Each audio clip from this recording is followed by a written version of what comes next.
suivant les instructions du président de la République.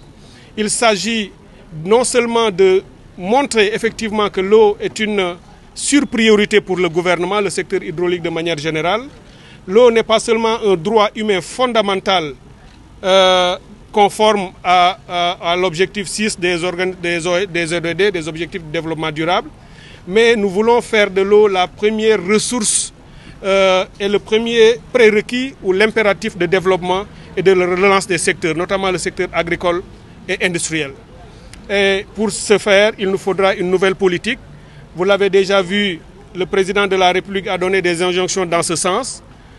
Pour comprendre l'existant, j'ai constaté depuis ce matin que beaucoup d'argent a été investi dans ce secteur, tout au long des années.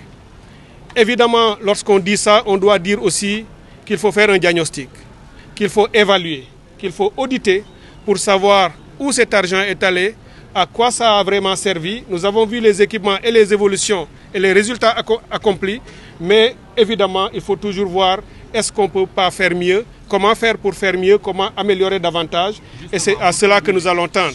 Donc ces audits, comme je l'ai dit, suivant les instructions du président de la République, seront développés ou lancés dans les prochains délais. Et il y a plusieurs options possibles. Une option a été privilégiée par le gouvernement sortant, nous allons le regarder. Si nous constatons qu'effectivement ce n'est pas la meilleure option pour le Sénégal et pour nos ambitions, nous ne nous gênerons pas à le remettre en question, bien entendu. Mais comme je l'ai dit, bien tout ça va découler des audits et des évaluations que nous allons faire en toute objectivité par les experts qui seront habilités à faire ce genre de travail.